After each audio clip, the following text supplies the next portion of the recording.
¿Qué tal? ¿Cómo están? Muy buenas noches. Con una nueva portada de la revista Hola se acabaron los rumores y las teorías conspirativas.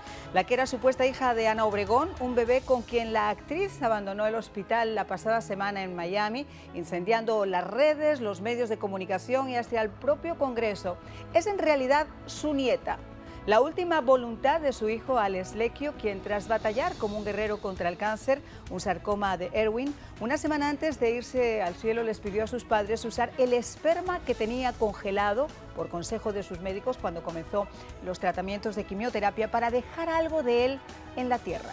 Un sueño por el que Ana Obregón, según cuenta ella misma, tuvo la fuerza de seguir viviendo al perder lo que más amaba, por lo que luchó únicamente con el silencio cómplice de sus hermanas y el padre de su hijo, y que tras muchas lágrimas ha podido finalmente cumplirle con el vientre subrogado de una mujer cubana, convirtiéndose en la madre adoptiva de su nieta. La primera foto en la que salía del hospital presentando a su hija, sin especificar lo que todo el mundo sospechaba, abrió un incendio y un debate en España donde esta práctica no está permitida. Las redes estallaron, los programas de televisión y hasta el propio Congreso, entre quienes celebrábamos la noticia de ver sonreír nuevamente a una madre desolada por su pérdida y quienes se atrevían a decir que venir a Estados Unidos a comprar un bebé es colaborar con el tráfico y la venta de niños y totalmente inmoral para una mujer de 68 años. Dicho esto, a uno solo le queda preguntarse: ¿quiénes son esas voces limpias y puras para juzgar de esta forma tan categórica la decisión de una madre de cumplir el sueño de su hijo o el de ese chico que con solo 20 años, en lo mejor de su vida y tras pelear como un guerrero, solo quería dejar algo suyo a su familia? Da tristeza ver que podamos ser tan indolentes ante el dolor ajeno, tan intolerantes ante las decisiones ajenas. Qué felices seríamos si en este mundo hubiera más amor, más empatía, menos hipócritas y fariseos que llenos de pecados se atreven a lanzar de esta forma sus piedras, ejercitando sus lenguas y con su cerebro y su corazón totalmente en pausa.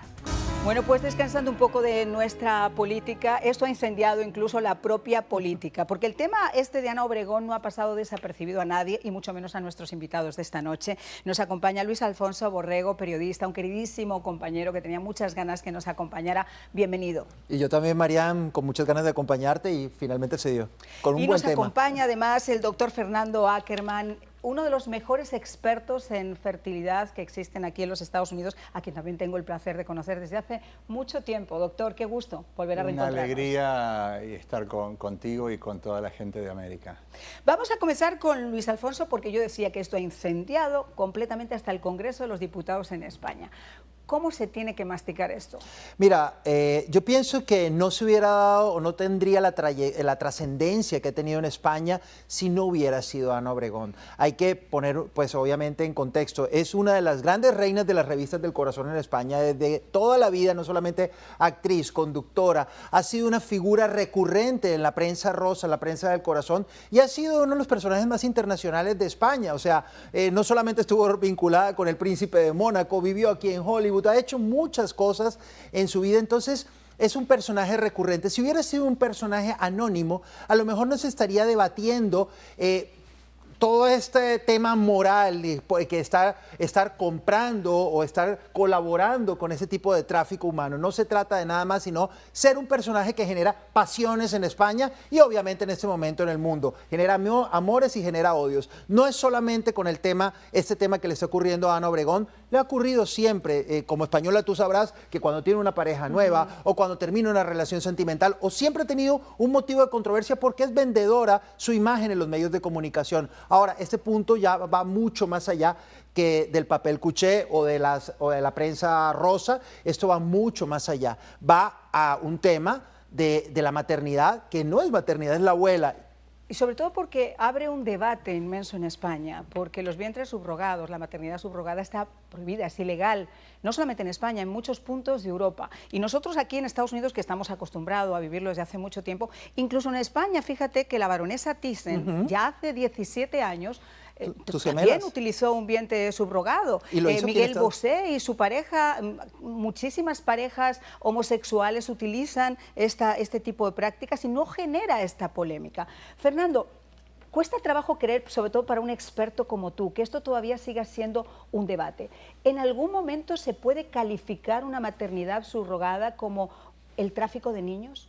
Absolutamente no, desde el punto de vista nuestro, en el que es algo que hacemos todos los días y vemos cómo esto está regulado por los estatutos de la Florida, que es el equivalente al Código Civil de España, cómo la Sociedad de Medicina Reproductiva Americana tiene guidelines, recomendaciones bien estrictas que tenemos que seguir, que acusen y digan que esto es comprar un bebé, es, creo yo, o ignorancia o quizás malicia para criticar y atacar. Y fíjate que eso lo hacen además personajes y me llama la atención. Porque si fueran todavía ciertos expertos, pero son gente que, como yo digo, le encanta practicar y ejercitar la lengua y son los primeros pecadores. Esto llama la atención porque si eso ya había ocurrido en el pasado, ¿por qué levantar nuevamente este debate? O sea, esto pasa de castaño oscuro. O sea, en España hay, no te estoy exagerando, yo podría decirte más de 30 o 40 parejas conocidas que han pasado por esta práctica y de alguna forma es dar amor. Y tú has dado un ejemplo que para mí fue uno de los primeros ejemplos en la historia, porque nosotros, o por lo menos del mundo del entretenimiento, porque para nosotros, digamos, en nuestro contexto hispano, llamó la atención Ricky Martin, por supuesto. Sus primeros hijos fueron de esa forma cuando nadie conocía estas prácticas de gestación subrogada. Pero en España como tal, la primera figura, digamos, reconocida fue la baronesa Thyssen, que lo dijiste con sus gemelas, Carmen y Guadalupe Sabina. Y en ese caso concreto, no sentí ese ánimo tan negativo como sí lo estoy viviendo, o por lo menos he visto en Prensa del Corazón en España. Yo pienso básicamente que es por el tema de esas pasiones que genera Ana Obregón y sobre todo porque mucha gente ha identificado que esto lo ha hecho en solitario cuando se ha explicado que sus hermanas y su expareja, padre de su hijo fallecido, pues sabía que eso estaba ocurriendo. Voy a leerles algunas frases que ha dicho Ana Obregón para calmar las conciencias de todos aquellos que han hablado tanto. Dice, esta niña no es mi hija, sino mi nieta, es hija de Alex, y cuando crezca contaré que su padre fue un héroe para que sepa quién es y lo orgullosa que tiene que estar de él. Alex ya estaba muy mal y nos dijo que si algo le ocurría, quería que supiéramos que él quería dejar descendencia. Nos lo comunicó de palabra a su padre y a mí una semana antes de fallecer. La decisión la tomé el día que mi niño se fue al cielo, ese mismo día, y ha sido lo único que me ha mantenido con vida. Dice que pasó por un proceso largo porque tenían, tenían un óvulo germinado aparentemente y estaba congelado en una clínica en Nueva York. Pero se hicieron varias pruebas, se hicieron varios intentos y no funcionó ni a la primera ni a la segunda. Tuvieron que seguir batallando. ¿Cuesta trabajo este tipo de prácticas, doctor? Sí, yo creo que lo que ha ocurrido es que lamentablemente cuando Alex fue diagnosticado con cáncer y le iban a hacer tratamiento de quimioterapia, los oncólogos le recomendaron congelar el esperma para que en caso de ser dañado su esperma por el tratamiento, que se pudiera usarlo. En ese momento, yo estoy seguro, pero si no tengo el conocimiento de haberlo visto, firmó Alex un consentimiento para que pueda utilizar el esperma él o, en caso de haber fallecido, su madre. Él decidió a quién le dejaba el esperma. Lo que Ana dijo que en el lecho de muerte su hijo lamentablemente le dijo que quería utilizarlo, desde el punto de vista legal es irrelevante, porque si él firmó antes un consentimiento para que eventualmente ella lo pueda usar. Considerando la edad de Ana, uno asume que se utilizaron óvulos donados de una donante, probablemente anónima, se fertilizaron utilizando el esperma del hijo. Se habla de su novia, de la novia que tenía Alex en ese momento, pero luego después también se especuló que lo que no quería la familia era tener después diferencias entre lo que pudiera ocurrir, algún problema, y decidieron ir a una donante supuestamente anónima. Exacto, y entonces después, por el riesgo que podría haber sido que ella lleve un embarazo, se decide colocar el embrión en el vientre de una madre subrogante y ella declaró que hubo varios intentos que fueron fallidos. A veces ocurre en el primer intento, no tengo la información médica para poder hacer un comentario más adecuado acerca de eso. Doctor, ¿cuánto cuesta más o menos ese procedimiento? Se hablaba en España que ha sido también como una bomba, 100 y pico mil euros, 130 y pico mil euros y no sé cuánto para la mamá. Es un proceso que me imagino en el que participan abogados, sobre todo cuando se hace desde España, no es solamente a la madre subrogada, ¿no? Bueno, es un proceso lamentablemente muy caro que no está al acceso de mucha gente. Los números que creo que se han hablado, entre 150 a 200 mil dólares, son los números aproximados que pueden salir, que incluye los honorarios de la clínica de fertilidad, de abogados, de la agencia, pero de todas las personas que están involucradas. En general, lo que se le paga, la compensación que le da la madre subrogante, es el valor más alto, que dependiendo de en qué lugar del país está, puede oscilar entre 40 a 60 mil dólares aproximadamente. Vamos a hablar un poquito de la persona que ya sabemos que es la madre subrogada, que además curiosamente es cubana.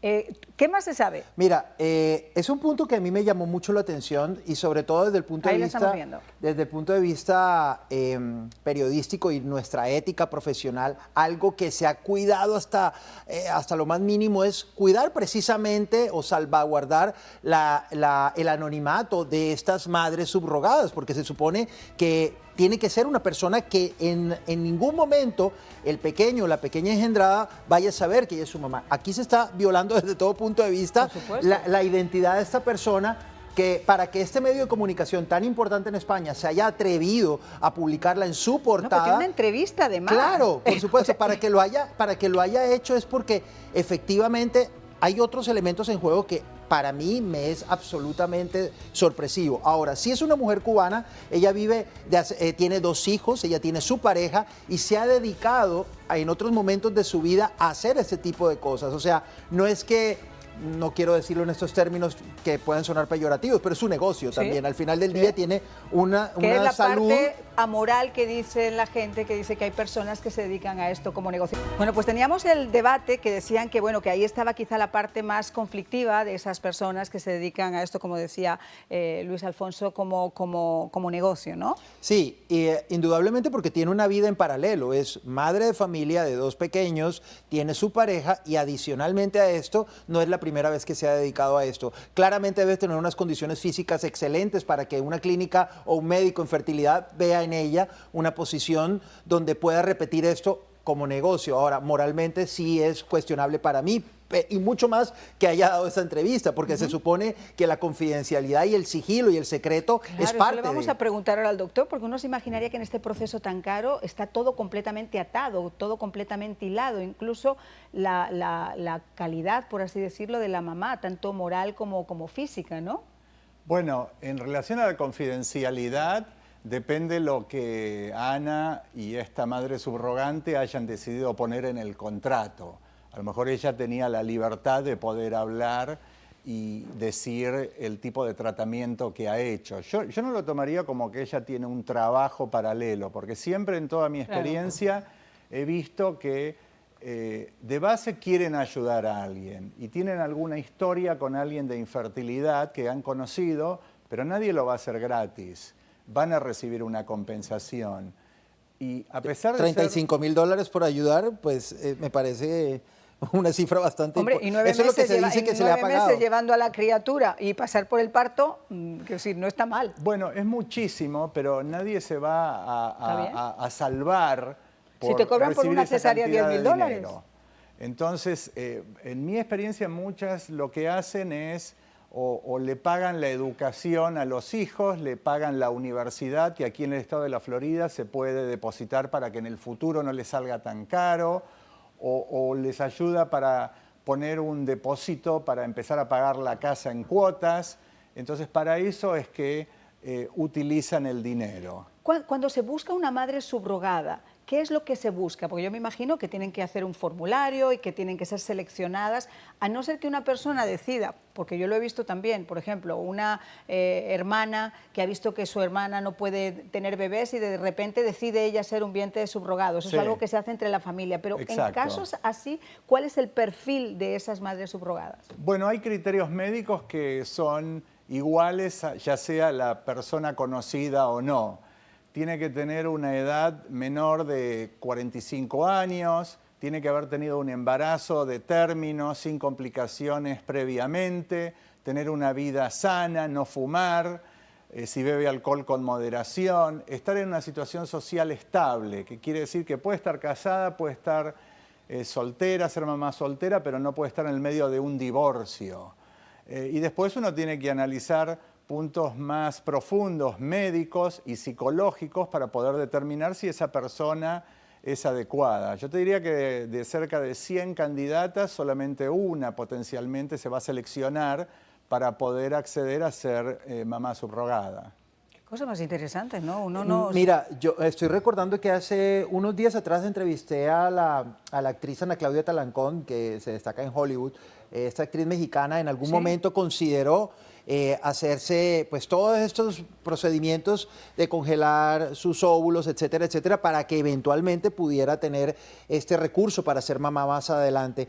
Y a mí me llamó la atención que ella me explicaba que era prácticamente como ir al menú de un restaurante, elegir entre las condiciones físicas hasta las condiciones psicológicas y emocionales para saber cómo quería que el bebé estuviera aquí. A mí me llamó la atención, precisamente recordé eso cuando vi el aspecto de la señora, que se ve saludable, de la madre subrogada, que se ve saludable, pero no entra para nada, digamos, de los cánones físicos que yo me hubiera imaginado que Ana Obregón, que es una mujer muy guapa físicamente, que ha tenido parejas que son guapas físicamente y que se ha rodeado de, digamos, de un ambiente donde las características físicas son distintas, ella hubiera accedido a tener esta persona para que fuera la madre de su nieto. Porque lo que importa acá no es la apariencia física, sino la historia médica y obstétrica. Ella no puso su óvulo, esta madre subrogante, viene de una donante. O sea que ella fue La donante quizá haya pasado por ese rigor estético que tú dices.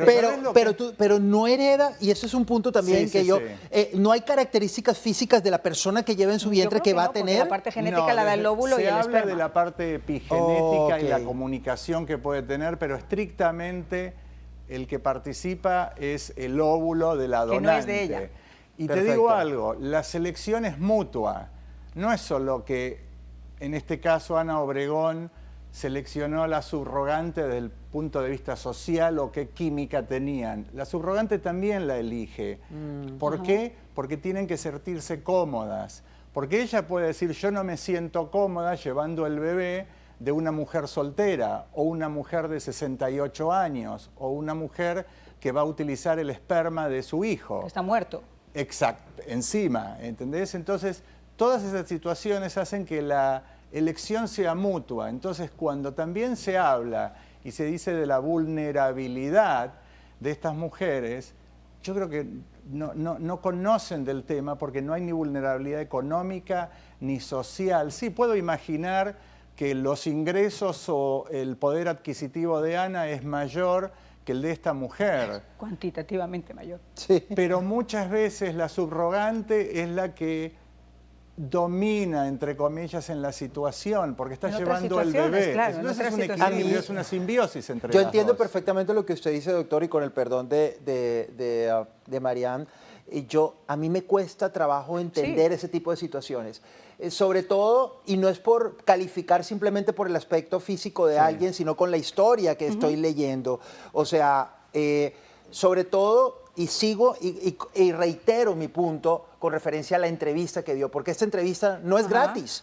O sea, esa entrevista que dio para ese medio de comunicación español, con seguridad tenía las mismas cifras o los mismos ceros de lo que se le pagó por esa operación. Entonces, ella está entrando en un debate que a mí no me parece. Y sobre todo una persona que es tan conocida, has dado un buen punto. O sea, ya no va a ser anónimo. Esta persona, el día de mañana vamos a ver los platós de España, donde le van a pagar esa misma cifra y será conectada per secula seculorum con Ana Lecchio, la nieta de Ana Obregón, y Alessandro Lecchio, hija de su... Eso está rarísimo, pero yo creo que haya habido un leak, porque fíjate que esta misma señora sale en otra revista después, en unas fotos robadas. Yo, precisamente por ese punto que está diciendo Luis Alfonso, me cuesta mucho trabajo creer que Ana Obregón haya cedido a eso, más sabiendo cómo es la prensa del corazón en España. Bueno, pues quiero leerles lo que Ana escribió hace unas horas. Dijo, te juro que te juré que te salvaría del cáncer y te fallé. Te prometí que traería a tu hija al mundo y aquí la tengo entre mis brazos. Cuando la abrazo siento una emoción indescriptible porque es como si volviera a abrazarte a ti otra vez. Te juro que la cuidaré con el amor infinito que tengo para dar y tú desde el cielo me vas a ayudar. Va a haber un libro que va a salir en muy poquito tiempo. Todo el dinero que Ana ha recaudado para estas entrevistas va directamente a una fundación. Ella no se ha quedado con un solo centavo. Sus reflexiones. Mira, a mí me parece que Ana Obregón está otra vez marcando no solamente los titulares de la prensa rosa de su país, sino del mundo entero. Me parece que la manera como ha querido prolongar o por lo menos perpetuar sangre de su sangre, porque no se trata de que sea una persona de afuera, sino es sangre de su hijo, es absolutamente respetable. Y bueno, que 68 años es solamente un número, ella puede ser la mamá muchos años más. Fernando. Como dijiste vos, 68 años, mucha gente la critica exclusivamente por la edad. Y hay que considerar todo el entorno. ¿Y cuántas madres se mueren en un accidente con 23? Yo siempre cito ejemplos de pacientes que han hecho este tratamiento conmigo, 30 años, cáncer de mama con metástasis en el cerebro y muere a los 3 meses de que el bebé ha nacido. Entonces no se puede considerar todo eso, hay que ponerse en los zapatos de la otra persona. Yo entiendo que la gente pueda criticar porque se critica de cualquier cosa y que hablen de la vulnerabilidad o de los derechos del menor de esta niña, pero creo que se ha extrapolado y se ha pasado un límite. Quiero agradecerles a los dos porque hemos disfrutado realmente este programa, hemos aprendido y solamente decirles algo, Ana tenía todo planeado, esa niña, si le pasa algo, va a pasar a una de sus sobrinas, que es la hija de su hermana Amelia, a la cual además quiere muchísimo.